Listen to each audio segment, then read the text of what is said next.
Welcome into another edition of Near Falls in the WPIAL. It's your boy D Hall back with you guys again on another Tuesday night. And for the first time this year, my main man, my co-host, Mr. Mark Kazanowicz. How are you, sir? What's up, brother? It's been a long time. I mean, not for you and I, but for you and I together with everyone. I'm excited. I know you and I have been chopping it up for weeks, months now. Excited to get in. Got two really good guests for tonight, as well as some good conversations that you and I are gonna kind of break down, give our opinions on, and see how that goes. Yeah, for sure. We got two great guests on tonight. Isaiah Vance, who took third at the Midwest Classic, which we've talked about many times on the show for D2. It's about as good as you can get for an in-season tournament, the Midwest Classic. That's in Indianapolis, Indiana. So we're going to talk to him. He took third place and got most falls in the tournament. So very, very cool stuff there for the heavyweight for UPJ. And also, we're going to talk to Ty Nauman, the head coach of the Bethel Park Blackhawks. And Kaz, what a weekend they had over there at the Hampton Dog Dolls. Yeah, they did. They ran the table over there. Had some impressive victories over a number of, AAA teams that they're probably going to see in the postseason down the road. A nice win over Altoona, who came down and has a pretty solid team. I think Coach Nauman's happy with his performance, but knowing him, there's always room to get better. So I'm excited to talk to him about his performance this weekend and kind of leading into these next 2 weeks, because I think they're King of the Mountain and then Powerade. So For sure. He's definitely gearing his guys up for some tough tournaments here soon. No doubt. All right, brother. Let's hit the intro. Welcome to the Near Falls WPIAL show, where DL and Kaz are gonna tell you all the things you wanna know. Whether it's Trinity or Spencer Lee or Mr. Kurt Angle, just ask Vinity, WPIAL, Ken and Mac for sure. They got the interviews to soothe your soul, because it's Near Falls in the WPIAL. All right, and always that is our boy Kenny Sukic bringing us in. So as we get going here, Kaz, you'll notice things are going to change up just a little bit. We got a few sponsors, man, which is great stuff for the show, man. It's good stuff for the brand. So before we get too far into it, we're going to do our first little commercial here for our sponsor, and that is our main man. Not the Smitty that most of you all are familiar with, but some of us on the west side of the state, Mr. Smitty Carpet Corners. So if you're in a corner, or if you're in any wrestling match and you look at a corner and you see a nice red or green mat protecting the mats, just like a nice carpet, that is our main man Smitty, and he was gracious enough to sponsor the show. So this is the first little rendition here of the Smitty commercial. 3, 2, 1. All right, coaches, let's talk about something for a second. You spent all year fundraising to get these nice new mats, but you're not going to have a set of Smitty's corner rugs to protect your investment? I don't get it, Smitty. Go to smittyscornerrugs.com today and get yourself a set. And that's our boy Smitty. And I believe that's Max Effort over there. He's big with the Ohio State boys. But yeah, man, appreciate you, Smitty. And thank you for supporting the show. Okay, Kaz, we got all the housekeeping stuff. We got a few more sponsors that we're going to get into as the night goes. But my man, deep breath. Ready to roll? We're like, what are we? We're 2 weeks in now. 2 weeks in, I've been kind of delayed. So much has changed, buddy. Yeah. Where do you want to go first? I mean, we're gonna get into everything tonight, but like, if you had something that like you want to get off your chest right off the bat, give it to me. One thing to get off my chest. Well, the thing that I'm would like to talk about, and I know you're gonna agree, that's going to be a 25-minute to half-hour piece. So I don't want to dive straight into that now because I know we have a guest coming on shortly. Yeah, I figured I'd save the fireworks because no, I agree. But I'm sure I'm not. I know I'm not alone in this with you, and I'm sure I'm not alone with this with other things. But I'll just the most common thing that everyone's talking about, the scoring, and I will get into that more. But just real quick, I love it. I love the 3-point takedown. I love the 4-point near fall. I like the out of bounds changes.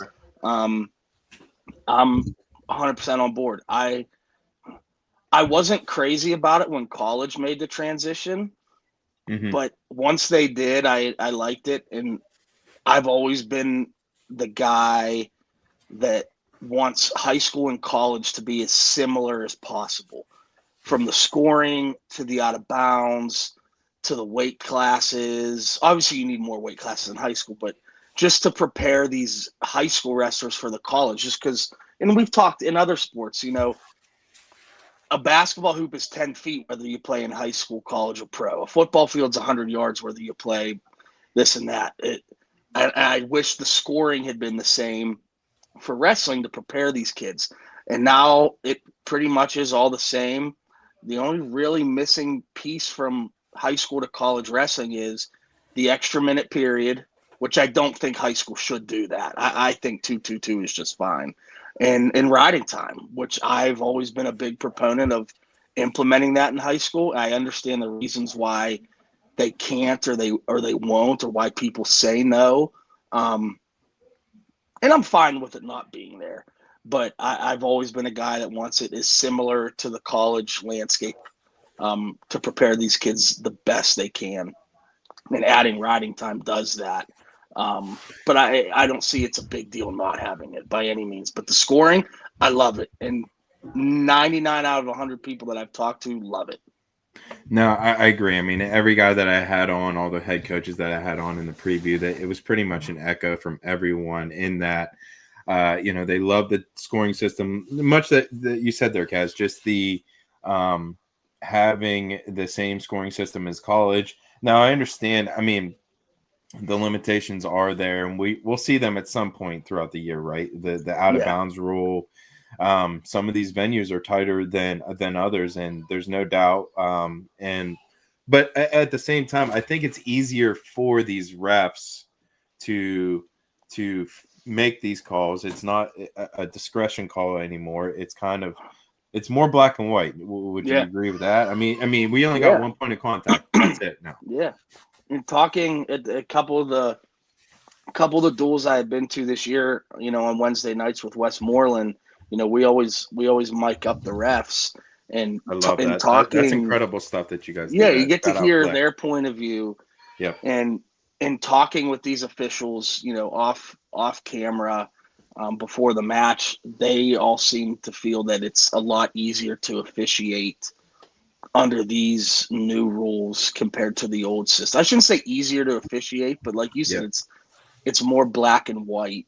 And obviously the 3-point takedown and the 4 back points, that, without saying it, that's making kids force more action. Well, and then at the same time, I know that we don't have riding time, which, dude, to have like a riding time at a big ass tournament and like have someone on a stopwatch or like, that's hectic. There's limitations. If you're not on a flow arena or something, there's a lot. I mean, but at the same time, rewarding 3-point near fall, 4-point near fall, I feel at the same time is going to incentivize top wrestling, which is good. Yeah, I agree. I haven't seen. In the 3 or 4 duels I've been to, I feel like I've seen a far less stalling calls from a neutral standpoint, because kids are going out. I feel like they're attacking more just because they know, obviously 3 is greater than 2, but not just that. But if you can rally and get 2 takedowns, 6-2, say you cut them twice, 6-2 is a big difference than 4-2 at the end of the first period. I mean, you're a turn away from having a major at that point. And that's huge. And on the other side of the coin, it's like you're not out of that match either. You know what I mean? Like because those points become like, so the coaches have to adjust to that, like, and the wrestlers obviously more than anyone have to adjust to, hey, just because I'm down 6, like in the olden days, dude, like me and you wrestled the big boys. You were down 6, you're done. You know what I mean? Like now it's doable, with the 3-point takedowns, you get one set of backs, anything can happen. So yeah, I just think that the scoring has opened everything up, and it's just going to continue to produce good things for the sport, which, I feel like you said, everyone's kind of in agreement on that. Yeah, I love it. I don't see anything negative about it. I just think a big point is incentivize action, more action. Not that it was ever boring, but no. I feel like you're going to see more kids kind of let it loose. Kids that not only maybe wrestle more of a conservative style and don't let it loose, but also seeing kids let it loose earlier in matches, just to try to jump out, make that kid play comeback, halfway through the second period. So I love it. And everyone I've talked to, feels the same. So it's one thing I'm going to talk to Isaiah about, to kind of just see what the difference. I mean, because he's going to be one of those guys that went from that's the old high school style to the what is college. So he's due to be on here any minute, which I think the run he's having, and man, what a diamond in the rough find that UPJ has in him. That's incredible. He's just been a monster, buddy. UPJ getting him that year he had graduated high school, I thought that was arguably the biggest steal out of the WPIAL. Not just for UPJ, any kid that was a senior that year, I felt him going to UPJ might have been the biggest steal from any college program. And he's proven everyone right. The kid's elite. And he had a heck of a weekend at what I would call a national tournament 2.0 at Midwest. I mean, it's the brackets. I mean, every team in the nation's there, and it's a bigger bracket than national. So you place there, you're in a good spot the rest of the season. It's hard to argue. I mean, yeah, anytime I've had a coach on from, in the Division II ranks, they all just preach about that tournament, that it's just like, that's like our first test. We gear up for that, see where we're at, and then, we kind of go from there.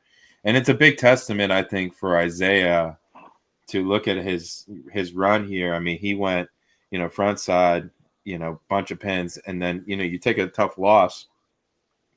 My man kept his composure, fought back for third place. So yeah, and pins everyone. Yeah, most falls, right? I mean, so impressive. Like you just said, Kaz, pretty much the second Division II tournament there, and just impressive stuff. So with that being said, let's bring him on. Hello. All right. Oh. We have Division II UPJ heavyweight, Mr. Isaiah Vance. How are you, sir? Good. How are you? Doing well. Can you hear me? Oh, Doing good, and we can hear you. Everything's good, man. Thank you so much for coming on the show and hanging out with us. Just really appreciate it. First things first, incredible job at the Midwest, taking third. Congratulations. Thank you. That tournament is so long. Last year, I remember going through it, and we did quarterfinals that first day. I remember getting done at 11:45, and I was like, what is happening? Buddy, I know. I was looking at so I'm trying to figure out who I'm going to have on the show. I'm looking at results. It's Sunday afternoon. I'm like, they're still wrestling. What is going on? It's crazy, man. What time did you guys finish up this? Was it more smooth this year, or was it still a late night Friday or Saturday night? I think it was more smooth this year. I think because after Coach said something to somebody last year about it being too long, and this year they changed it, which I thought was awesome. So they didn't do quarters the first day; they did it the second day. Starting off that round, they did what was it, the third round of consies, and then quarters at the same time because they kept that one gym in the back open instead of having it closed the second day, which I felt Okay. which made it a lot smoother going through the tournament. Because when they close that one gym, I think they forget there's like 40 plus teams here, Yeah. and it's just chaos. Fun, but it's just it's nuts. I mean, if you have the extra space, why not use it, right? Yeah. So talk about your weekend out there. You take third in the tournament. You have the most falls in the tournament. You know, how did you feel running through that bracket, and what did that do for you mentally and physically moving into the next part of the season? So the Midwest Classic is always like a big tournament for us at UPJ because it's like that midpoint of where we're at through the season. Win or loss, it's more like where do we stand as a team individually, how it stacks up.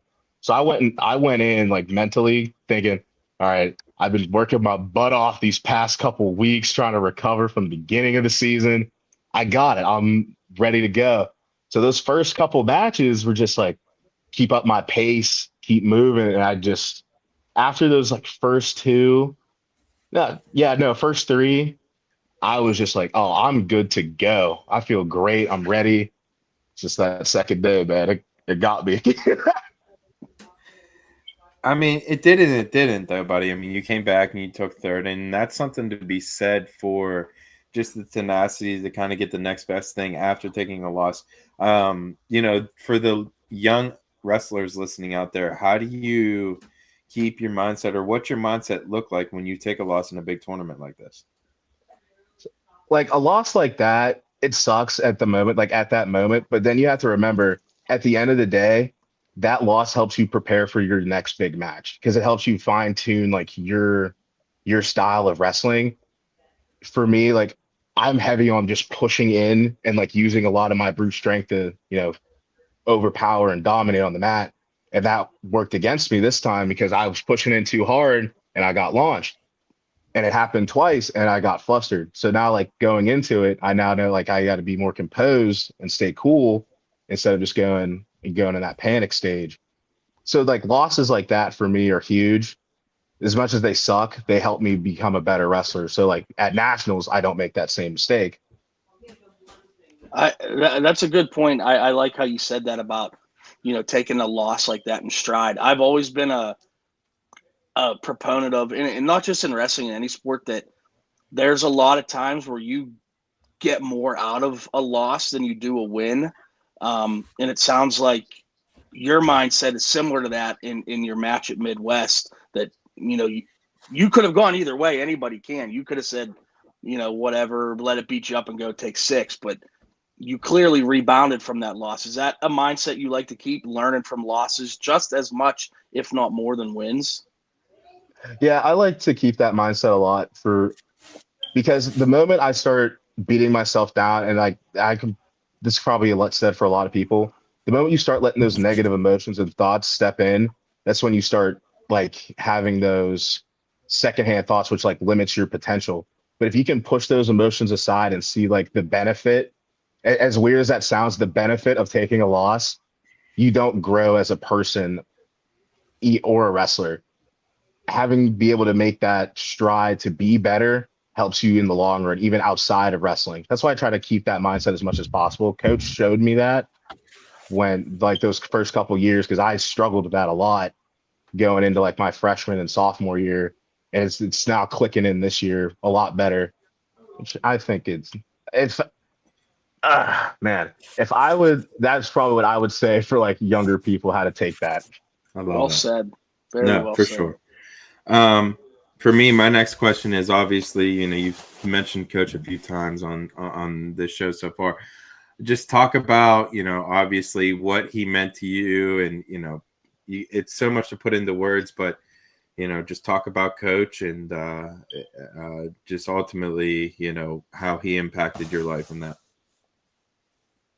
Coach impacted a lot of it, like including me, really well. It's hard to put in words what Coach was. It's tough, Coach man. was a mentor, a father figure. Coach felt like a guardian angel to me personally. Every time I was having a bad day, I always like could count on Coach to just pat me on the shoulder, just go, why are you sad? There's no reason to be sad. I'm like, man, you're right. And man, I feel better. And what coach did for us, he's made us strive to be better men, not just wrestlers. Yep. He made us like look at life at a different view where it's not all like bleak. It's not all chopped up. There's more to it than we're letting there be. And I think that was huge because I was like cut and dry, like this is what this is. And I didn't think much past it. And then coach showed me a way to like look past that. And I was able to see like the greater scheme of everything that I did. I'm like, oh, well, okay, I can go on with my life now. I love that. I guess the follow-up question for that is, Coach Ty Reinhardt, how's it been with him? Is it, not skip the beat? What's it been like with Coach Reinhardt? It's different. I like it. It's really good, in my opinion. I think like we're still on top of everything. It was just that first beginning stage of like the season, like coach not being there. We all kept trying to say like it's gonna be okay and whatnot. And I think a lot of us were still trying to process coach being gone. And I think it really hit us like that first match with West Liberty, that big loss we had, because we all wanted to win, so, like all for coach. And I think we lost track of what the program really meant, what coach built. And after that, Reinhardt pretty much put us back together and we were able to keep growing and striving as a team, which I thought was pretty cool. And it's like, it felt great. And I think he's doing an awesome job. Love that. Speaking of Coach Reinhardt, him stepping into that role, how beneficial was it for you in the program to that like an outside coach wasn't hired? It was a guy within the staff, within the program who's been there, kind of slid into that role to keep a familiar face for you guys. One, because of how successful your program is, and two, there was a grieving process for you guys. I mean, let's not sugarcoat it. The guy is an absolute legend in the sport, no matter the level. And, that's a tough thing for a program and a community and a family to deal with. So you guys were grieving, and to have a familiar face leading your program had to have been beneficial for you guys. Yeah, I think what really helped with that, like Reinhardt being an older brother, like brothers for life, being that alumni, understanding what coach meant to us, it meant to him. It helped us all get through that hard times together as a team, because we actually talked about it as a team at first. What happened? Like, it was hard to swallow. Like, who's going to coach? How's this new? Like, are they keeping Reinhardt as the assistant? Are we going to get a new head coach? Are they going to hire a new head coach? And how would that affect the dynamic? Because if someone new just came in and just started, spewing their like way of wrestling and how they teach, I think it would have messed up the team greatly, because it would have been too like conflicting issues a lot. But having Reinhardt step up to be the head coach, I think was the greatest thing that could have happened to the team after coach passed. Yeah. And we still have like alumni come in too, like Lee Schickel, Shane Valco, and Cody Law all come in and help every now and then, which is nice. Not a bad little lineup there. If you're going to have a alumni come in and roll around, that's a pretty good lineup, my friend. How cool is it on a less serious note? You're a Hempfield guy and you're being coached by your neighbor rival Greensburg Salem alum as your college coach. A fun fact, I've known Reinhardt for years. He used to give me shoes when I was in elementary school that didn't fit him anymore. I still have a couple pairs in my room somewhere, hidden away in boxes. Hey. It's crazy how everything comes full circle at the end of the day. Once a sneakerhead, always a sneakerhead. I see you, Reinhardt. I love that, my friend. That's good stuff. His shoe collection is insane. I love it. It got me like buying new pairs of shoes. Heck yeah. That's awesome. So what's next for you guys? Oh, sorry, Donnie. No, that's literally the exact question I was going to ask. I think next up is we're on break now. So I think a lot of the guys after Midwest, like they're trying to recover, like Noah, Dakota, Gavin, everyone, they had rough, tough matches and everyone fought hard. I think this is the best we looked as a team. So like this break, we're going to recover, get realigned up, focus, and then go back into the season. I think our first match back is the pit main match. I think that's the first one back.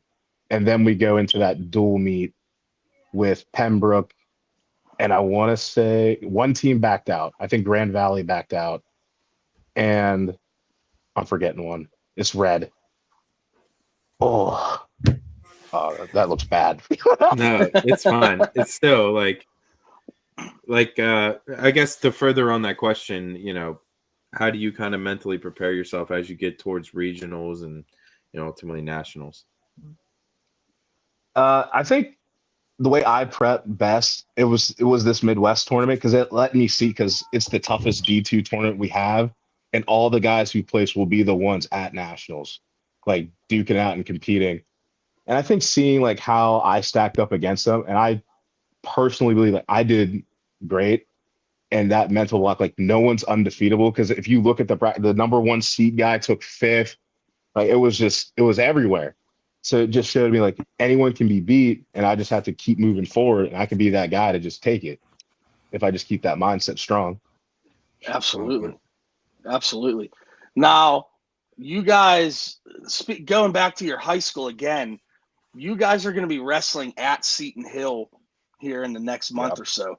And your high school coach, Vince DeAugustine, is now the Seton Hill head coach. How cool is that for you to, the guy you wrestled for is now a college coach and get to compete against him after all those years of him being in your corner? That's a cool thing to, once you're 40 and 50 years old, to be able to look back on and just kind of be in that moment. It's really cool for me because one of my old teammates is also on that team, Ty Linsenbigler. Mm-hmm. And they're like together and I'm on like the opposite side. Cause I remember in high school, we used to joke around about we just mess with each other all the time. So when we go beat their team, I would just like skip a joy, like, yeah, I'm gonna have a great time. I love that. And I'm sure Vinny takes it, and I'm sure they take it so well. Vinny's not a competitive person at all. No, not at all. I've seen his kickball games in his room. That dude, he hates to lose. I talked to him and Ty at Midwest, and it's always nice to like talk to those guys, see how they're doing. It's so straight. I remember Ty, like me and Ty used to hang out every day, like every single day. It's so strange seeing like all of us grow up. It's fun, but at the same time, like I feel old. I feel really old. You don't even know, buddy. Wait in 10 years. Yes. I know. Enjoy it now. In all seriousness, enjoy it now. This is the best years of your life, socially, physically, athletically, everything. It's the best years of your life. So don't let any moments slip by for that. Do everything you can at every moment. That's just a little piece of advice. I know you got your head on straight. You do things the right way, but these are the best times, man. You'll look back the rest of your life on this. I'll look back on my couch going, man, I remember when my knees could bend? That was crazy. Yeah, you will. Yes, you will. Yes. It's a give and take with everything, right? But like Kat said, I can't echo that even a little bit, man. It's just incredible stuff. Or, not a little bit, but man, just enjoy it. Thank you for coming on and, just being open and honest with us. And, good luck the rest of the season. We'll be rooting for you short way down the way there at UPJ. Thank you. No problem. I really enjoy coming on here. It's fun. I love talking to you guys. Nice. We appreciate it. Good luck the rest of the way, man. Thank you. You have a happy holiday? Yes, you as well. Enjoy your time off. All right. Appreciate Thank you. Yep. You would not know that's like one of the baddest heavyweights in Division II. Well spoken. Everything was good. I knew you were going to ask. I'm glad you brought up Coach Pecora, just because we all know the legend that he is and the impact he's had on hundreds and hundreds of athletes. A friend of mine that Isaac Greeley, a borough wrestling coach who I wrestled for, and know he's a UPJ guy, and you bring up Pat Pecora to Isaac, he'll be the first thing I was like, greatest man you ever meet, coach, everything. So it was cool to see Isaiah talk about him and just reiterate what we already know, and that's the impact he has on them, not only as wrestlers, but mainly as young men and adults and family men. And I think with Isaiah just preaching kind of the same things that every one of those UPJ coaches preach, or UPJ wrestlers preach rather, just shows the longevity and the testament and the legend that coach was, that his last guys, his very last guys are still preaching the same stuff that his first guys were preaching. You know what I mean? And that's pretty cool stuff. And it's definitely, you know, he left a hole in the wrestling community, no doubt. I love the little ode there that he said coach bitched about it last year and they moved it up this year. So, you know, maybe coach from up above gave him a little crack on the ass and said, let's get this moving. So that's good. Yeah, they probably saw him coming over and they're like, uh-oh. If he says we got to fix it, we're fixing it. Yes. Yeah, for sure. So, yeah, shout out to Coach Pecora. Shout out to Coach Reinhardt. Everything you guys are doing there, you guys know that you have two big fans in Kaz and I here on the show. So, yeah, thank you again for Mr. Isaiah Vance for coming on the show and talking about your performance at the Midwest Classic. All right, Kaz. The next sponsor I have for the show, we got Quest School Wrestling. Mr. Jim Akerley, the owner, the founder, the creator, the godfather, however you want to call it, Kaz. I mean, you know, you weren't as familiar, I would say, you know, as I was just growing up. He was kind of like a legend in the area. But, man, Quest School of Wrestling out there in Cannonsburg has been producing some of the best wrestlers in the Western Pennsylvania area. So with that being said, I appreciate their sponsorship and their commitment. Mr. Jim Akerley and Connor Schramm, thank you guys so much for sponsoring the show. And as you guys can see, they're up there in the top right. That's Jim Akerley and Connor Schramm. They're at Quest School of Wrestling in Cannonsburg, PA. Look them up on questSchoolofWrestling.com. Thank you guys. All right, Kaz, let's get back into the show. So let's just break it down, man. Early in the season, I guess, really. Sorry, I'm a little clunky. That read was not great. I'm not used to reading sponsors. I'm not a sponsored guy. I've never done a sponsorship on the show. So I got to debrief that, buddy. That was a little clunky. I'm going to get better with that. Sorry, guys. I'm not used to that. So, but it's early in the season. It is. It's early. We'll get the kinks worked out, you know what I mean? But I'm not used to having sponsors, which I love, man. I'm so grateful for them. We're very grateful and thankful for that. Yeah, man, it's really good stuff. All right, Kaz, so let's just talk about it. Early in the season, it seems, and it's not seems, it's a fact that the dual tournament seems to be kind of taking over. You know, obviously we had the Chartiers Houston tournament, which I had Mr. McMillan on, and we talked about his run. But, man, just this weekend alone, we had, 5 dual tournaments in the WPIAL. Yeah. And then Connellsville was out of town wrestling a dual tournament. Franklin Regional was out of town wrestling a dual tournament. Last weekend, we had a dual tournament, Trinity Duels, which we had Coach Levy on with Smitty coming out of the bullpen. So, yeah. And this past weekend, like you said, was loaded with duels. It was duels weekend in the WPIAL. I think there was 5 different duels. You know, you had the Hampton Dog duels. You had the Kiski duels, the Moon duels, the Ringgold duels, the Upper St. Clair's duels. I mean, we just named 6 different duels. I mean, which gives us a good kind of gauge on, you know, the top level teams, the mid level teams, and the low level teams in the WPIAL. Yeah, it was a big weekend for duels, and then you had a couple schools going out of town for a couple individual tournaments. But yeah, because you had the Panther Holiday Classic. There were a couple WPIAL schools there. You had the Cumberland Valley tournament. There was a WPIAL school there. And that's all I can think of off the top of my head right now. So you had the Panther Holiday Classic, which we had Armstrong, Penn Hill, Seneca Valley, and Trinity. You had the Conway Doles, which was at Ringgold. So that was Albert Gallatin, Jeff Morgan, Ringgold, West Mifflin, McKeesport, Lig Valley. So that was that level. Hampton Dog Doles, which we're going to talk to Coach Nauman about here in a minute, which that was. I love those duels. Those are fun duels every year. There's always good teams, good matches there. That's one of my favorite duels. Hampton has a hell of a setup there, too. That gym's awesome. They have the auxiliary gym, which is better than a lot of high school gyms. That's a hell of a setup, and Hampton runs it very well. I think we can just kind of jump right into it. Coach Nauman's going to be on here in about 5 minutes, but let's hit the little present screen and see if I can figure this out. Slides, present, share screen. So you look at this for Bethel Park, they were 5-0 on the day.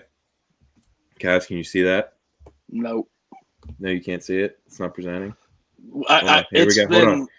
Here we go.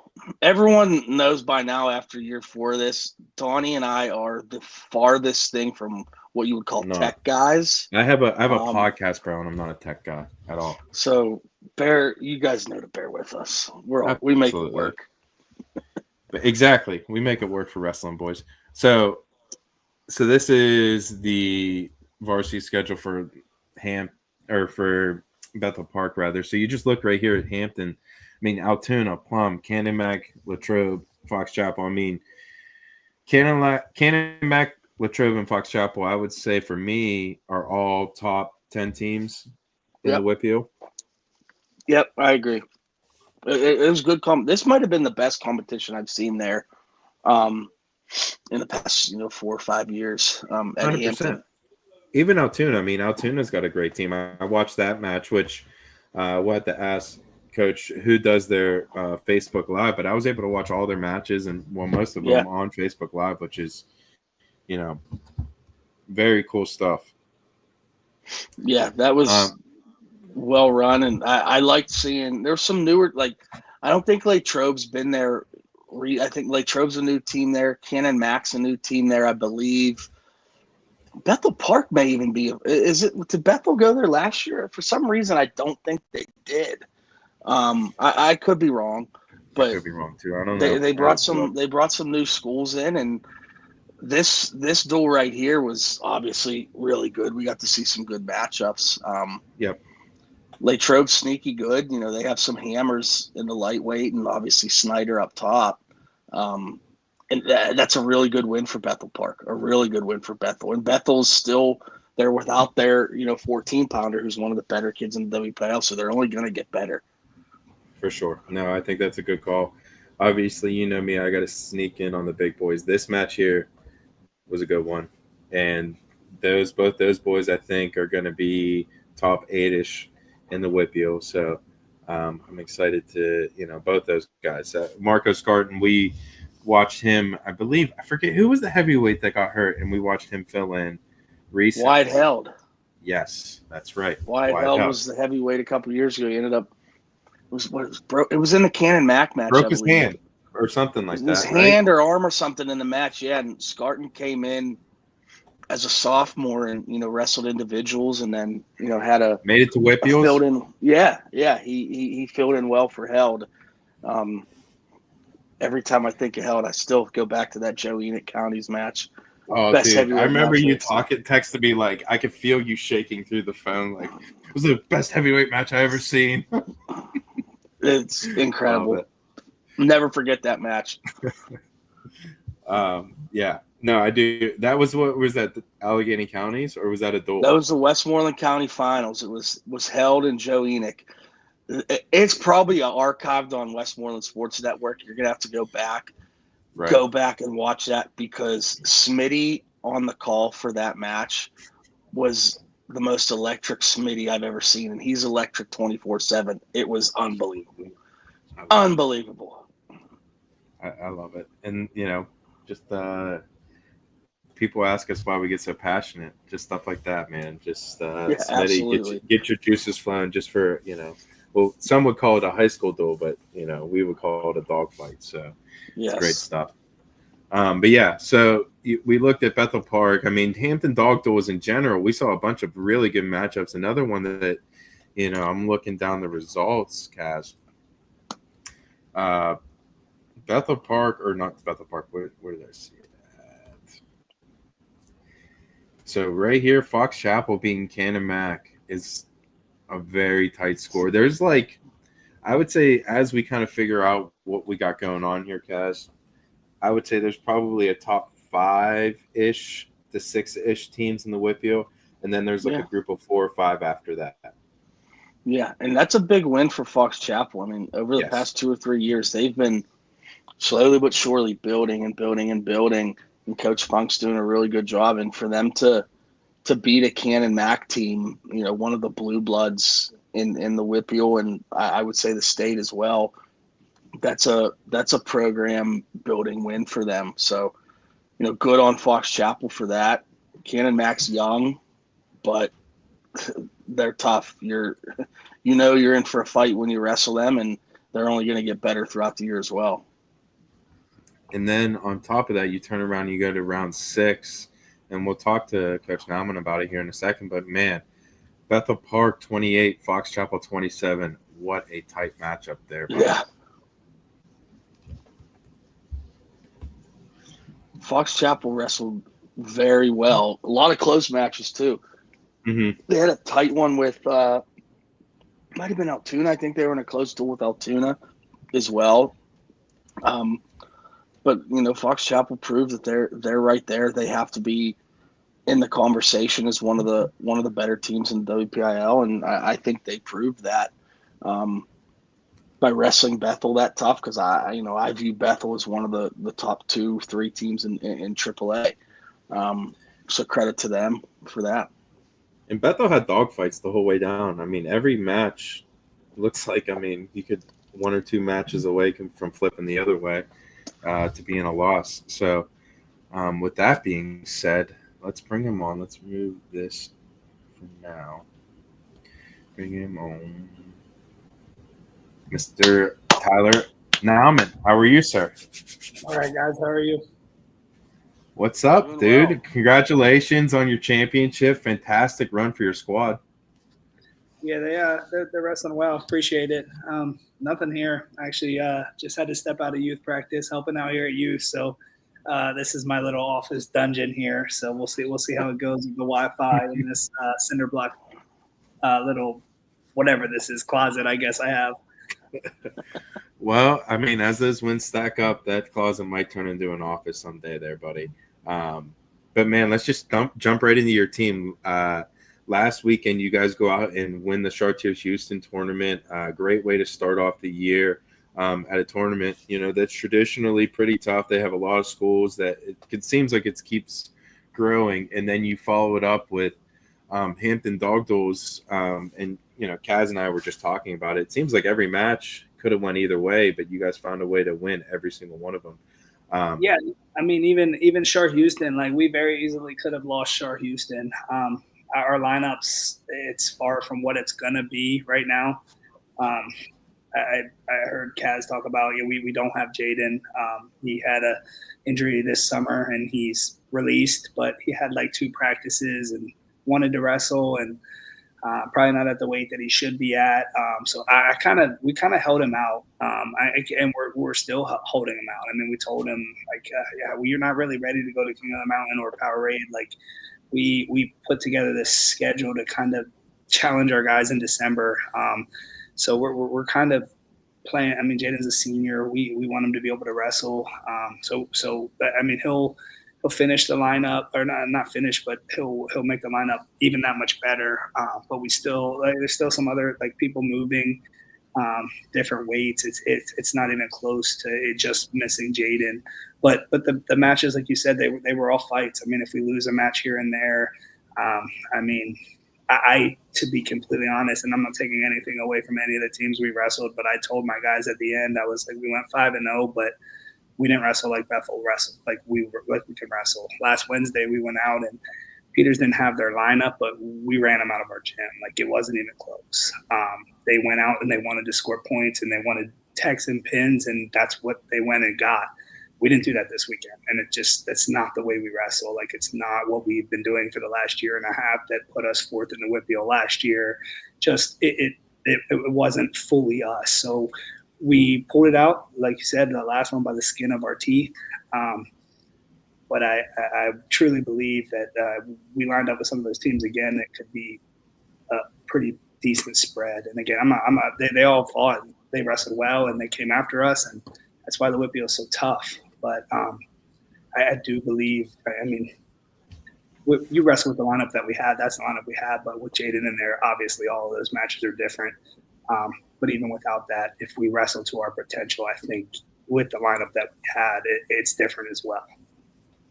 So what was the message to the team kind of heading into this week yesterday? With, like you said, they did their job over the weekend going 5-0, but weren't necessarily happy with the performance. What's the mindset and the message going to the team this week of practice, heading into a duel tomorrow and then a tough King of the Mountain tournament this weekend?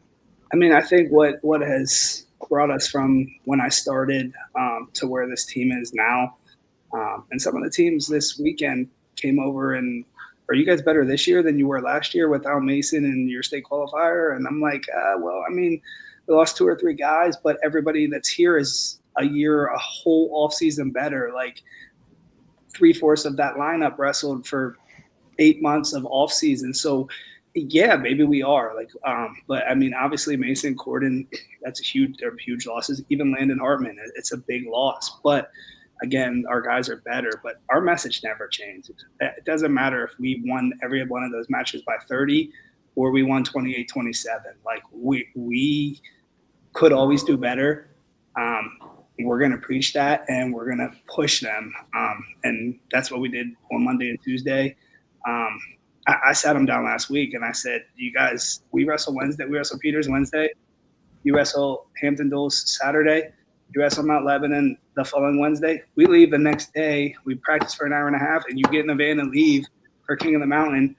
Then it's Christmas, and I'm like, before you know it, it's gonna be the new year. Like, I don't even realize it, but they really don't. And like, it's just back to back to back. So it's just all this. The message is always still the same. We're back in the room. We need to fix individually, team wise, what we can do better.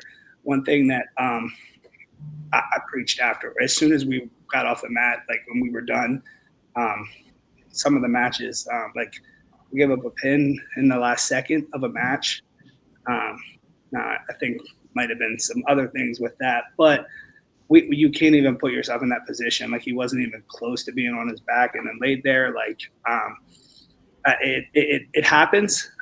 We have brain farts, but at the same time, since the middle of my first season through now, we've won matches because we don't quit anymore. We fight, we go after guys. And again, I don't think we fully did that this weekend. And it wasn't just one guy. And not calling anybody out or anything like that. I think as a whole, we didn't do that. And again, that's not what we preach or the Black Hawk way. I will say, in all the negativity that you're saying, I got to give, at least it looks like after a loss, Mr. Ethan Higgins has turned himself around, picks up a win against Case Trop and the comebacks there in Chartiers Houston, and then pins his way through the Hampton Dog Duels. Just talk about where he's at, and a guy that, you've got your hands on, and I've just watched jump level to level to level. Ethan, and and I don't mean to sound negative or be negative on it all. He's just, like I said, always just looking to get better. I mean, we did well. And 5-0 is always well. We had some great. I mean, our heavyweight went undefeated too. I'll talk about him a little bit. But Higgins, he's actually. I put in the messenger I need a guy or two to come help because I had to step away tonight, and Higgins and Stouter over there in the room, so they relieved me. And it just they're doing little things. Actually, the kid that beat him at Char Houston, Luke Boyer. Has his own wrestling room. Higgins, that group, we were in Sunday after we didn't wrestle our best on Saturday. So like you said, I mean, Higgins been putting in the work. They all been putting in the work. But Higgins, that case chop was a great rebound to a tough loss to Luke, who all three of them are great wrestlers. That bracket was tough, but Higgins just he just needs. I think that one. I mean, maybe chop was it, but that one big win, and I think it could be jump floodgates open. Yeah. Like in really jump levels. I don't even know how to word it or put it, but it'll be this weekend when you guys go out there Central Mountain. I mean, you guys are going to see some of the top competition. He had some big wins last year at Central Mountain over one or two state placers from the year before. So I do look for that. He's one of the ones that he doesn't know what weight he's going at. He's in betweener. I've wrestled him the whole way up at 60. He's probably a 45 pounder, but he's trying to figure it out where his body adjusts. He's a strong kid. He could stay 52. He could go 45. He doesn't know yet. So we'll figure out where he lands. And obviously that adjusts the lineup, but Ethan, that whole group, I mean, really the whole team, they're just going to keep putting in those extras and plugging away. And Higgins he didn't pin his way through. He 6-pointed his way through, but I guess you're right. Looking at it now, Vance got hurt. I guess a concussion while we were wrestling. So 6-point match, but it wasn't a fall. But yeah, I mean that was a great rebound, great rebound, and I look for big things from Higgins the rest of the year. Now, after King of the Mountain and Powerade, once you get into kind of the dual season, so to speak, you had mentioned 4th in the WPIAL last year. I've said it all off season. I think you guys, in any order, one of the top 2 teams in the WPIAL. Has that 4th place finish left a sour taste in your mouth, lit a fire under the guys? Because I fully expect to see you guys at Hershey. How has that motivated you guys and your team to this year? Because you guys have a team that can absolutely do it. Yeah, I mean, I think it definitely has. I'll be completely honest, and I'll just put it straight up. It was probably one of the worst days I've ever had in wrestling. And I mean, I've had days that I've lost in around the 16 and 12. Like, I think this tops them all. Like a tie match and a 1-point match. Like we go to dinner almost after everything we do if we're able to. And we still did, but it was just it was completely different. Nobody really talked. Like it was, and I think like nobody's really said anything or like brought it up, but I know it drives them. Like it has to. I mean, and they kind of like that silent assassin in you. I mean, we talk about our goals and what we want to do like all together, but I hear them as well. And like in our messenger and stuff. And I mean, they obviously don't want something like that again. And they want a shot to go to Hershey. Not a shot, but they want to go to Hershey. So I think it has driven them. It's just kind of like in a quiet, not really said much way. I mean, just plain and simple, like it sucked. Like and to me, that shows kind of the leadership and the foundation of your program that, it doesn't need to be said. They know what you expect of them. They know what to do. They know what it's going to take, and they don't need to blab it out every day. They're just going to go in, put their head down and work. Yeah, our guys, I mean, they're not real big social media guys. I mean, they post Instagram posts here and there of them wrestling and stuff. I mean, they don't really comment on anything or like respond. Like they're pretty low key, respectful guys, but at the same time, they know what they want and what we want to do. And like I said, they're putting in the work to make that not happen again.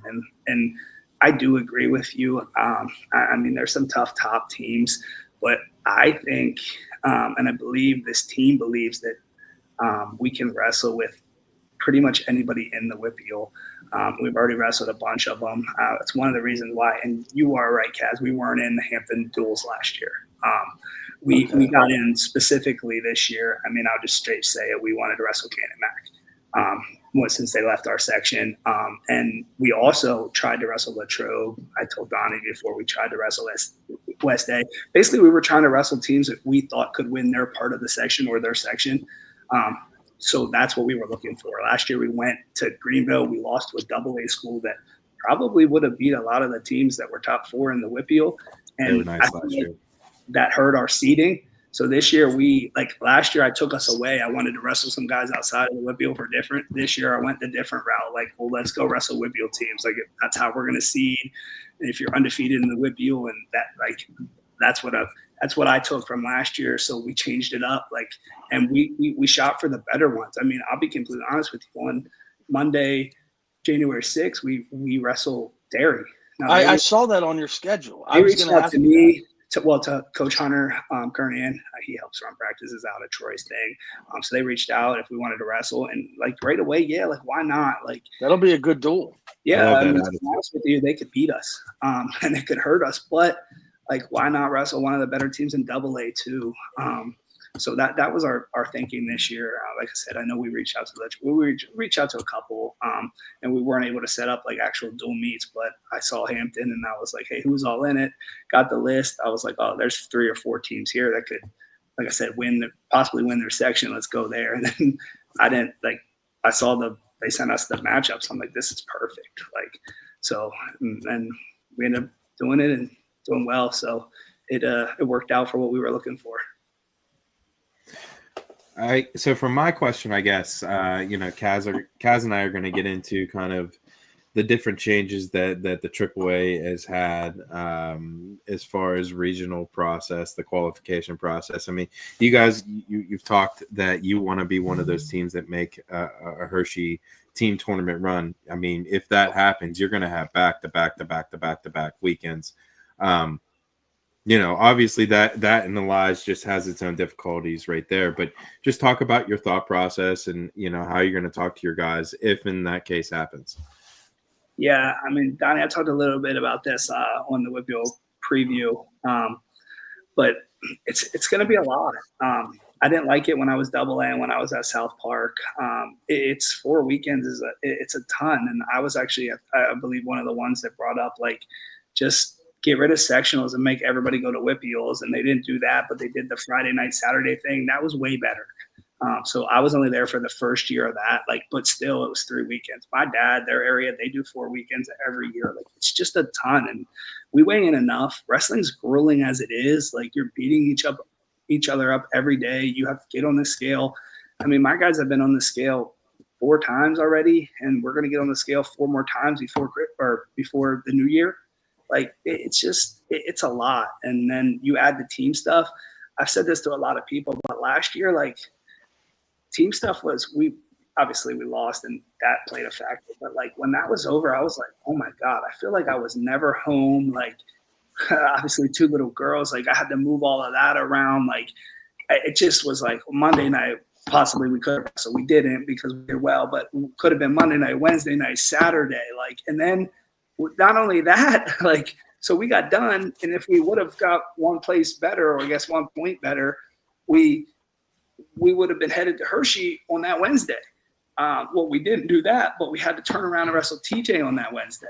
Well, then I have guys that are nicked. I don't even have my lineup. And then that Saturday we went to Pine Richland duels, and we wrestled Pine Richland, Latrobe, Kiski, and somebody else, which was basically WPIAL duels all over again. I'm like, this is a lot. Like, so we changed it up this year, and pretty much after that, like if we don't make it, we're just training. Like we're not wrestling anybody. We're not wrestling anything. So we'll just get better in our room and work with the guys. But yeah, like once we get into individuals, it's a lot, but it is what it is now. There's nothing we can do about it. This is our system. So that's what we're going to have to do. And people are saying that we made out. I'm not complaining, but I don't think so. I think it's even tougher. Like we were already tough. Like it was tough to make it out of the WPIAL as it is.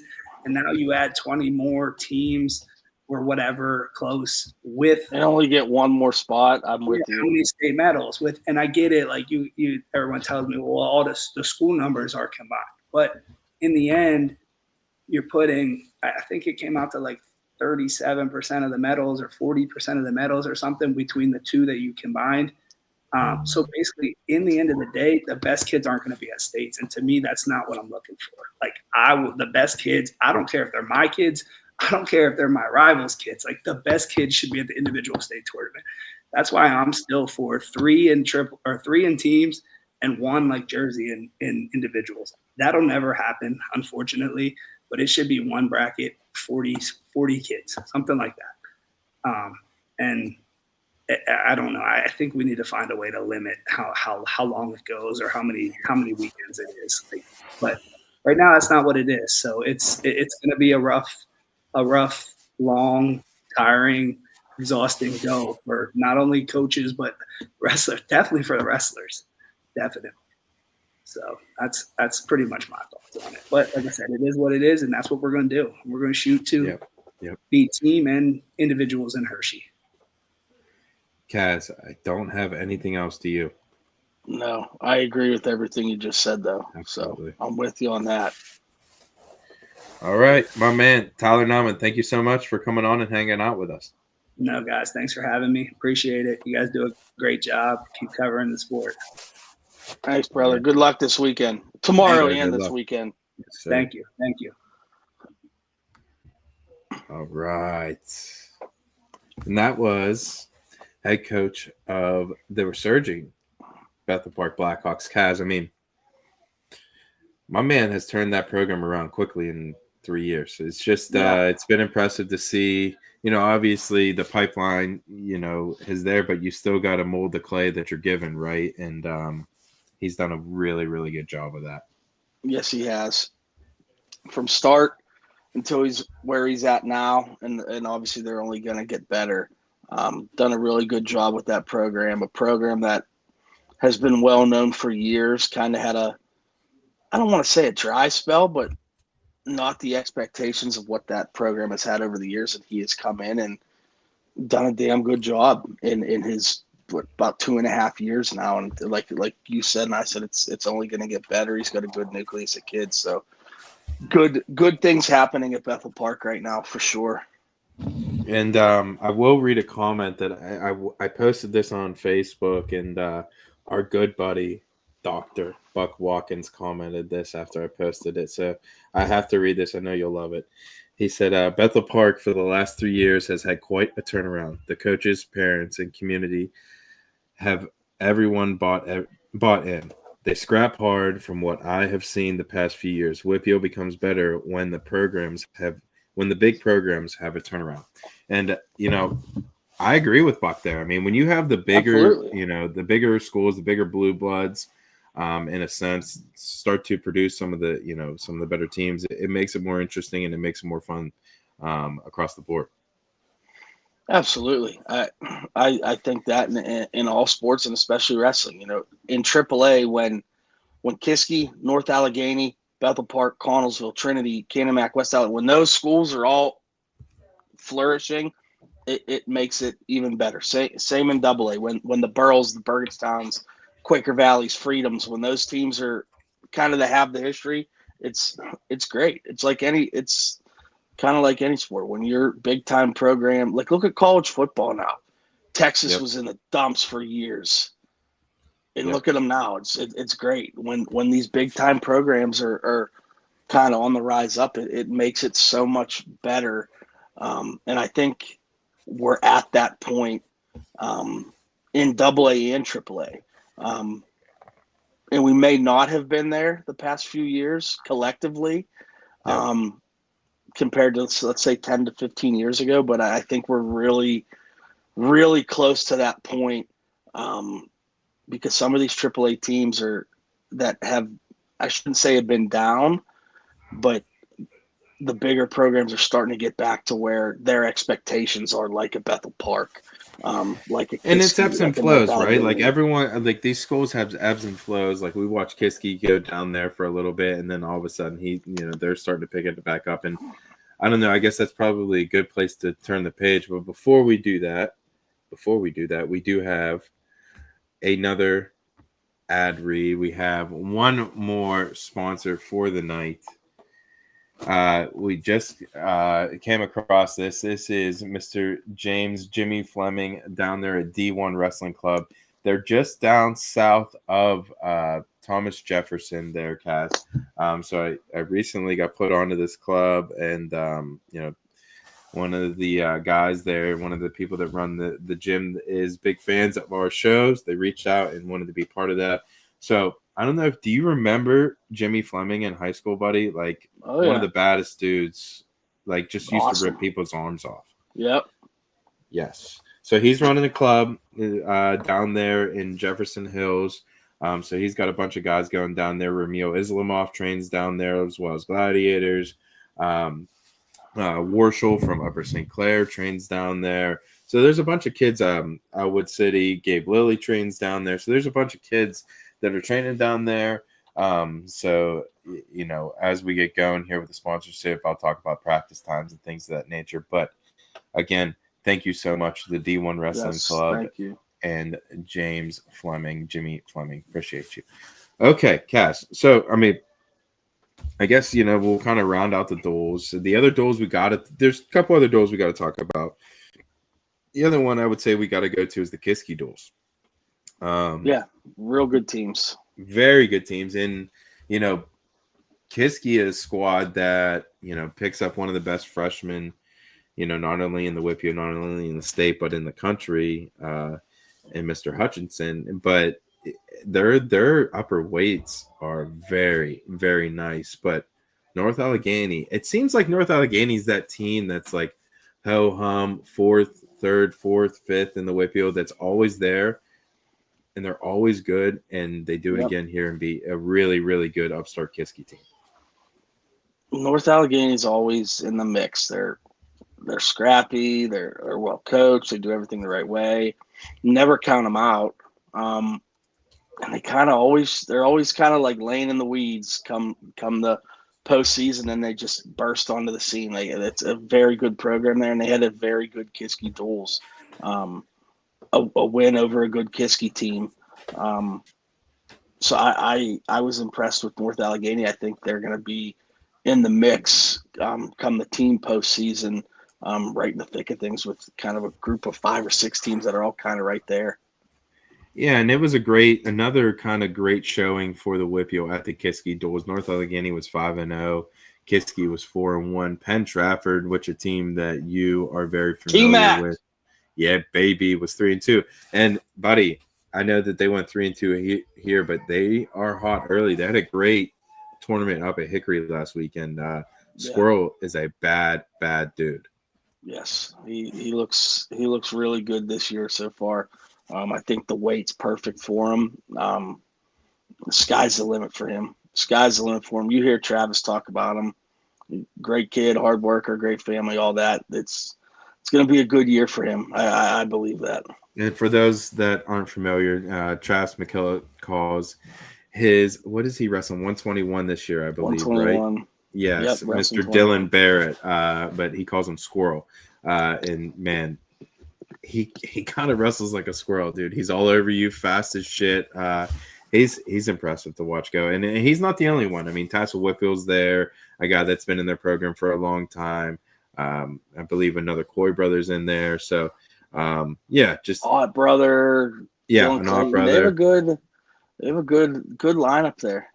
They're doing a good job. And another one of those teams out there in the West Moco that's pretty tough. Peters Township was also here. They went 1-2, but every match that they wrestled was pretty tough. Another one of those, and I've heard this kind of across the board. These coaches, they don't have their complete lineup or what they think that it's going to be at the end of the season. I feel like Peters Township falls in that bucket as well. But man, as we get to the end of the year, it's going to be interesting, to see who gets healthy and where it all shakes out. Okay, guys, let's move down. So the other ones, I guess we could talk. The two other ones I would say we talk about the Upper St. Clair duels, which are newer. That's the Mac McGuire duels, which good friend of the show, Mac McGuire, good dude. The Upper St. Clair Panthers won the duels, so good on them. You look at that. Now I would say not the greatest teams there, but beat North Catholic, Greensburg, Salem, Avella, which is good on Avella, a school that's back in after spending years of not being a program, Cass.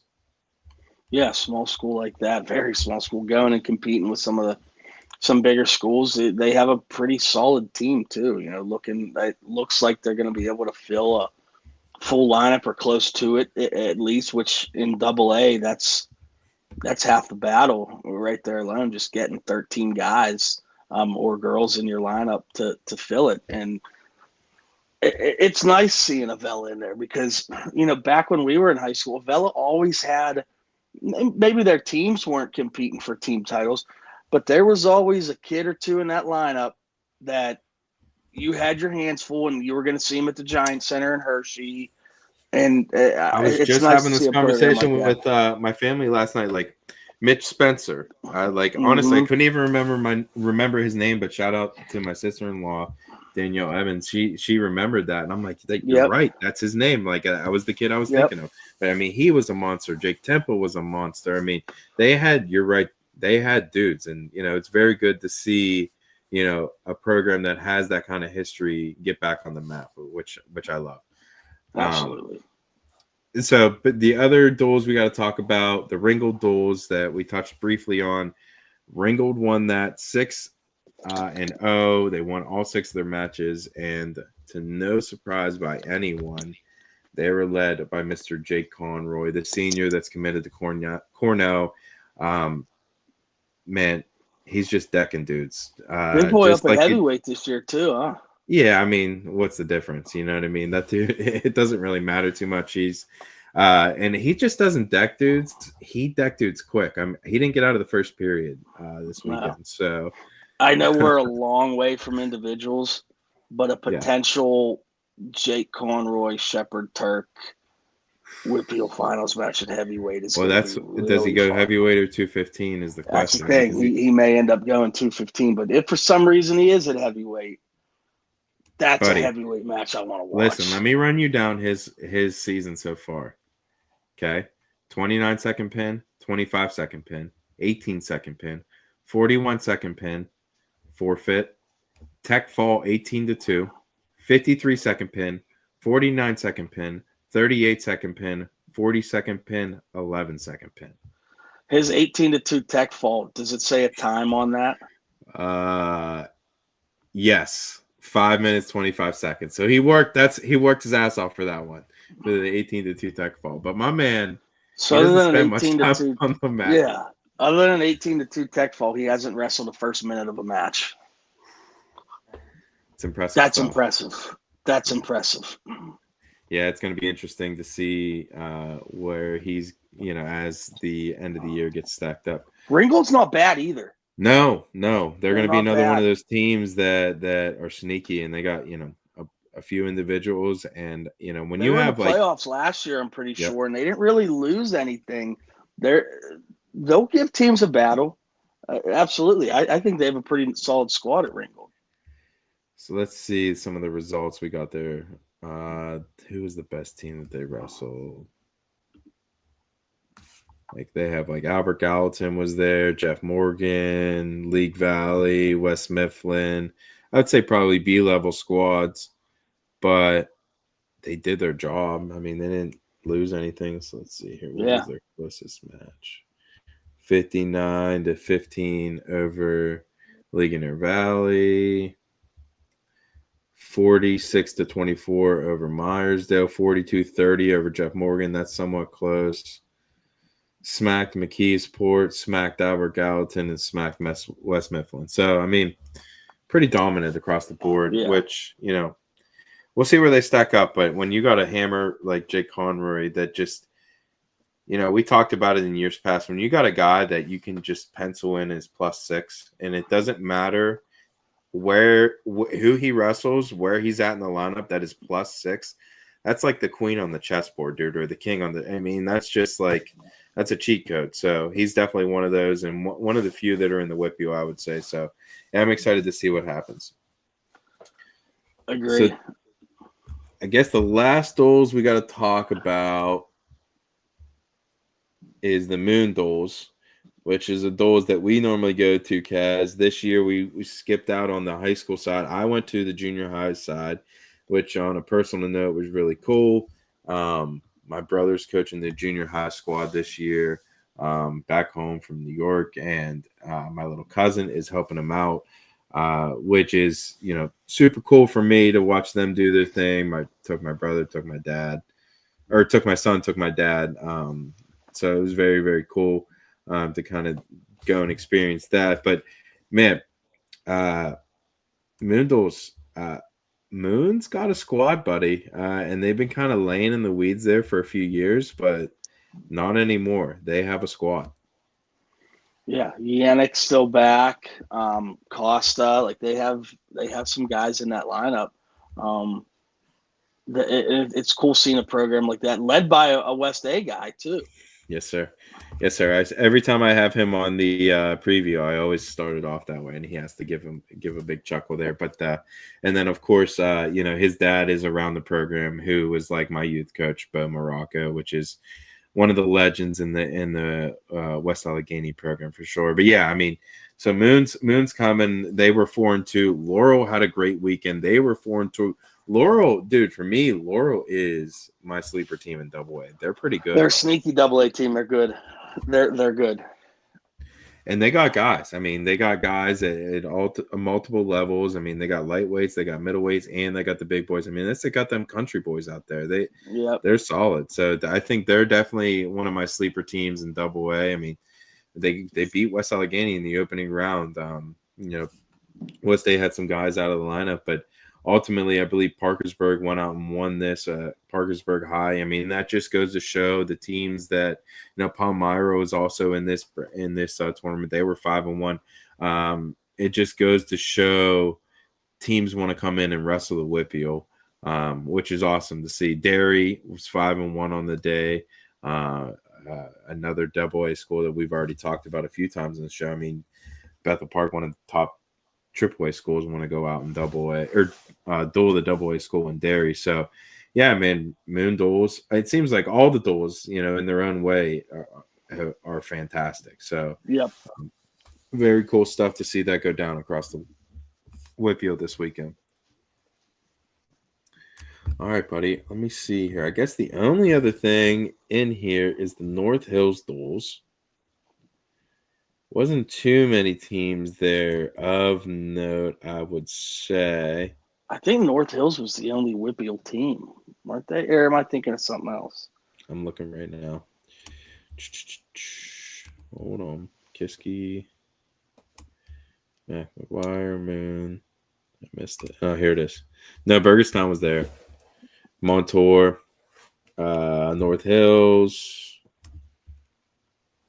Maybe I'm thinking of somewhere. Were there some out-of-state teams there? Were there a couple, 2 or 3 out-of-states? Yes, there's a few. Or at least Northern York was there. Gateway, which I don't know. But, yeah, Northern York seems like the kind of out-of-area team there. Connellsville went out and wrestled in the St. Edward's quad. So they wrestled St. Ed's. They lost 43-20. Yeah. But I guess that's kind of to be expected when you go out there and wrestle St. Ed's. But, man, kudos on Coach Swink and the Connellsville Falcons to go out and try to find the best possible opponents. But, yeah, man, I mean, other than that, that's pretty much it. I don't have too much else on the docket. I guess we can kind of just run down, like, the future stuff what we have going on. I know that King of the Mountains next weekend, or this weekend rather, that's coming up in Latrobe, West Allegheny, Bethel Park. Trying to think who else goes out there. Cannon Mac. And honestly, we didn't really fire up into it too much, and we're going to do it across the year. So maybe we'll just kind of boil you guys on it. We'll save it for next week. Yeah, but we've touched on it a few times already. But man, all the schools that are coming down into the West Regional, this tournament is kind of a nice preview of those guys that you're going to see. It is. What are your plans tomorrow? Are you heading to a duel? Yeah, I'm not sure where I'm going yet, but I'm definitely going somewhere. I'm just looking down the list right now. There's a couple really nice ones. There's a good one going on right now. A. Yeah, there is a good one. NA or Cannon Mac and NA are wrestling right now. Yes, They are wrestling right now. I wonder if we can see. That's what we need, buddy. We need someone recording these matches, or at least able to watch them somewhere. Like I said, kudos on the Bethel Park. Whoever runs their social media, he able to watch all their live stuff. Franklin Regional does the same thing. You can go on there. Walco probably hit me up with a DM. He's always giving me good info. He's the man. Robbie Walco is the best. I talk to Rob all the time. If he says anything, he's always got good info. Feed me info. Good wrestling talk. Good dude for sure. Mm-hmm. Baldwin at Peters Township is sneaky nice tomorrow. Mount Lebanon, Bethel Park at Mount Lebanon, Indiana at Hampton, Pine Richland at Butler's a pretty good match. Yeah, that will be. There'll be some good matches in that one. And you know what's probably the best match on the whole sheet? Thomas Jefferson at Bell Vernon. Yeah, Dude, that'll be good. Bell Vernon's got kids. They got really good kids. I like that. That will be a good duel for sure. I actually have an NA update right here. Let me see here. I'm bear with me. I'm on my phone today. You're fine. My computer. I'm looking down the sheets here. So also this Cannon Mac final. Cannon Mac 33 NA 30. Wow, Bob. That is a final. Match started at 160. Wow. Yeah. Let me just double check here. Yeah. 33 so to 30. Mac goes out NA. and beats NA after NA wins the Kiski duels. I did not see that. Good for Cannon Mac. Very, very good stuff. Yeah. I mean, On that the just road. goes to show you. That just goes to show you Cannon Mac is one of those teams in the mix, and they'll always be one of those teams in the mix because you don't know who they're going to pull out of that freaking locker room, dude. They always got guys. Yeah, that's wow. It came down to the last match. NA got a pin at 145 to tie it at 30, and then at 152, Cannon Mac won a decision. So 33-30 Cannon Mac over NA. That's a live final here that was posted like 2 minutes ago. So very good stuff. It's a good Tuesday night duel. Heck, dude, a great Tuesday night duel. That's like a duel that we'd have it in the background here, buddy. If I'm on that Cannon Mac bus, I'm telling them to stop at Fiore's on the way back. Ooh, bud. Yeah, right there. Celebrate that win with a little pie. Oh yeah, pie and a Turner's. Yes, sir. Yeah, I mean, Kaz, we got to do that one Tuesday or Wednesday. We got to do Near Falls in the Whippy and go do a live match broadcast. Sure. That would be great. But yeah, man, I mean, great weekend of wrestling, great week of wrestling, and another great week coming. There's so much stuff that we're gonna have to break down next weekend, and then boom, we're gonna be into Powerade before you know it. And obviously, Kaz, we do a fantastic preview for that. We have a couple guests on, and it's gonna be an exciting time this year. And and as always, one thing it's the best time. No, it's the best time. I was just going to say that's like, up. the best tournament of the year. And, even with, a couple less WPIAL teams than traditional, it's still, one of the best tournaments, if not the best tournament in the country. Yeah, we always have a good time with that. We'll have to set up a time to have. We always have Frank Volcano on leading up to that. He always gives us the kind of the inside stuff that no one else sees, that what goes into it. That's a fun show every year. I always look forward to having him on here, and just I feel like every year he's doing it from the Cannon Mac gym at 9:00 at night, and you can see his kid and Sutton running around working in the background. They work their tails off to put that thing together, and obviously we're thankful because, like you said, I'll put that tournament up against any tournament in the country. Yeah, it's a whole week of wrestling. I mean, they do the girls tournament, the junior high tournament, the youth tournament. I mean, it's just the high school tournament, obviously. It's just a full week of wrestling, and those boys do it right. And, as much as we like to complain about what we have in the WPIAL, at the same time, we're very lucky that we have the leadership. We are very lucky to have the leadership that we do, and the seating process that we do, and the chairman that we do, and all those things. So, while it may sound like sour grapes, at the same time, we're very lucky and thankful here in the WPIAL. So, but yeah, Yes. We'll And save. then Saturday, Yeah, go one thing ahead. I do want to add just about you saying the women's and the junior high this Saturday, kind of a cool event going on at Kiski. The Burl Kiski duel is Saturday at 2:00. Yep. Huge rivalry. AA, AAA schools are 2 miles apart, but it's usually it's typically on like a Friday night. But this year the duel is Saturday at 2:00. But leading up to that, there's going to be a youth junior high duel at I want to say around like 11, and then the women's teams are going to wrestle each other at 12:30, I believe. These times are going to be off by a half hour or something. West Moco covering it. Westmoreland County or Westmoreland Sports Network is covering it. Yes. So you're going to have 3 duels. You're going to have a youth junior high duel, Burl versus Kiski. Then the women's teams are going to wrestle, and capping it off with the men's teams wrestling. It's I don't want to. Kiski's calling it maybe like the Kiski Wrestling Fest, something like that. They're making a thing of it. It's going to be a whole thing all day, and you're going to get to see. It's going to be crowded. I mean, it's a big time rivalry, a rivalry that I'm close to, and a lot of people are going to come out for it. So I know both towns are excited for this.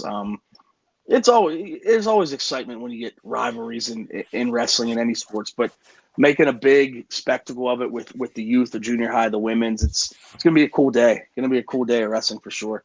And that's the thing that sticks with those youth wrestlers when they're young. They go to that event and they remember like Burl wrestling Kiski wrestling Burl, being in that home gym or that away gym, and the intensity that everyone had, everyone going out to see that match. And you guys do it right out there. There's no doubt. You guys bring the intensity, and it's the knowledge. That's what I love when I walked in there and I just sat, and I love to sit in a crowd, to kind of sit in the middle and just hear and listen, and to listen to the knowledge. The knowledge there is really solid, man. Everyone knows, the different positions, stalling, no stalling. Just, I was very impressed. So, like you said, it's cool for those young kids. Yes, to see it. Getting to wrestle in the same. It's weird, like not weird, but just how time goes. Like the first year I did Stand Your Ground was at Kiski, and Cam Baker, who's a junior at Burl, wrestled in one of my junior high matches on that card as an 8th grader. And Mario Hutcherson, who's a freshman at Kiski now, was one of the first matches ever. He was in 4th or 5th grade at the time, wrestled in the junior high match, as well as his brother Marco, who's I believe he's in 6th grade now. He was in 1st or 2nd grade. So it's kind of seeing those kids come up from the youth / junior high ranks into varsity. It's cool. And not just those schools, all the schools. So I think it's like you had said, it's really cool seeing these young kids who, I mean, you know how it is when you're a young kid. When you're a young wrestler, football player, basketball player in a district, you look up to the guys that you see playing on Friday nights at the football game or wrestling in the duels. Those are your heroes at that point in your life. And seeing them be able to share the same mat on the same day, that's a cool experience for those kids. Yeah, no doubt about it. And you kind of hit the nail on your head, just looking up to those guys. And both teams, I feel, do it right. They look, see those kids, hang out with them, they go back, give back. And it's always been that way. And that's why both programs are really special. But yeah, man, it's going to be a great week ahead. We had a great week leading up to it. Do you have anything else before I leave you go? We're almost about an hour and a half. Perfect showtime, my friend. No, it's good to be back. I'm out of football mode, gearing into wrestling. So it's good to be back. Good to be back with you guys all on Tuesdays. And as always, I know I'm appreciative. I will say, we got a last second comment, buddy. We're getting some juice now. We do have a last second question before I leave you go. Who's it from? August says no. Well, kind of. Bino Banzai, I'm sorry, BinoBanzai. She writes, what are your thoughts on West Mifflin wrestling and Thomas Jefferson wrestling? My thoughts on West Mifflin and TJ. I'll start with TJ. I think the Laddicks have done an incredible job there. Yep, I echo that. The staff they put around has been great. Obviously, the high-level talent in the TJ room with Bodie Marlowe and Shaw and Shep Turk, and there's other names too. Going back a few years, the Finnertys, TJ has really done a good job putting a program, a full lineup competitive program together, and I think they're to be commended for that. And then West Mifflin, a team that we haven't really covered much. I know they don't have a full lineup, but they've always had a couple kids in that lineup are good. Cooper Dietz, very tough wrestler. You have Caden Wills in there, really good. And just going back to, Fleming and Sam Sherlock, like there's history there. I would like to see West Mifflin continue to build, and I think they will. And they're doing it right now. They have a core group of 3 or 4 guys that are pretty good wrestlers, better than pretty good wrestlers. So I think they're a team you should definitely watch out for. There's some kids on that team that can definitely do some damage in the postseason individually. So nothing but respect and props to those 2 programs from me. Yeah, for sure. They're both moving in the right direction, and you love to see the history and what's going on. Especially at TJ, you have to give TJ the props, man, and they're one of the sneaky teams, I would say, in the WPIAL this year. Does West Mifflin still host that Christmas tournament? Dude, I was just thinking about that. What was it? DiAugustino? Steve DiAugustino, I think it was. Yeah. That used to be a pretty damn good tournament. Yeah. I wonder if they still host that. That was one of the 3 tournaments at Christmas time, I remember. Yeah, it was always that Southmoreland Classic and Powerade. Powerade. Yep. I wonder if they still host that. That was always a good tournament for the teams not going to Powerade. They'd all funnel in there and they'd have a nice little spread there. Wonder if anyone has that. I mean, we can look on PA Wrestling, but I'm looking it up right now. But yeah, I mean, that was a great tournament, and like you said, that's right there. The history of having that is in itself is pretty impressive. But I think she was referring. They wrestled recently, and Thomas Jefferson kind of gave them the business. I'll say it was like 61-4. I just looked at that dual meet that was last week. But like I said, TJ is one of those squads this year. I mean, they're real deal good. They beat Tim Coe in the lineup. Forgot about him too. Yeah, I mean, they just beat Cannon Mac. Yeah, and Cannon Mac just beat North Allegheny. So North Allegheny went 6-0 at 5-0 or whatever at Kiski Bowl. I mean, I hate to use the transitive property, but in some ways it fits.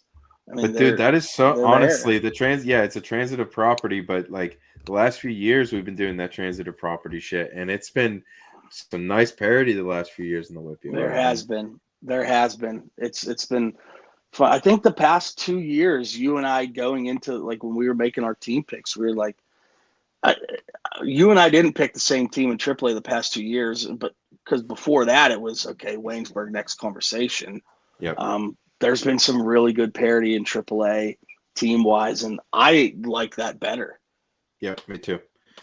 It makes fun for us to. I remember there was a few years I just called you and I'm like, buddy, I'm trying to fill out my bracket for this AAA, and I'm like, I scratched it out 3 different times and wrote in different names and different scores because it was literally like one match coin flips. You know what I mean? So yeah. She just wrote back in. The commenter wrote back in. West Mifflin Holiday Classic ended this year. I heard they weren't doing it anymore, but counties this year is going to be fire, which I agree. Yes, Allegheny. So that would County's be Allegheny really counties, right? So yeah. Yes, at Fox Chapel. So this is the first year, man. I'd love for them to bring that back. That was a good tournament, man. It was. But yeah, no, I agree. Counties will be fantastic, as it always is. They do a great job there at Fox Chapel, and Coach. That's Frank a place to host a wrestling tournament. That gym. Oh, buddy. You want to talk about a primo setup? Like if I could pick, besides Cannon Mac, maybe, but if I could pick any other gym setup in the WPIAL, it might be that. Just 2 gyms right next to each other. Cannon Mac's perfect. Yeah. But after Cannon Mac, if I'm going to a gym to host something, that Fox Chapel gym's up there. I mean, that's damn impressive. And like you said, they have the gym right next to where they can slap in 3 or 4 if they want to. Perfect. Yeah. The seating's incredible. Well, they could put everyone in the cafeteria that wants to eat. The kids hang out there. Like, yeah, the seating's great. They do. Yeah, it's just I agree, and it'll be no different this year, no doubt. No, absolutely not. But all right, Kaz, we did a little overtime there, which is great. But yeah, man, we will. I'll see you next week, and we'll break down some, not Midwinter Mayhem, but the Central Mountain Tournament and King of the Mountain, and we'll see where we're at. But until next week, I appreciate you, my friend, and Absolutely. yeah. All right. Thank you guys so much for hanging out with us. And that is all the time we have for you on this edition of Near Falls and the WPIAL. Thank you.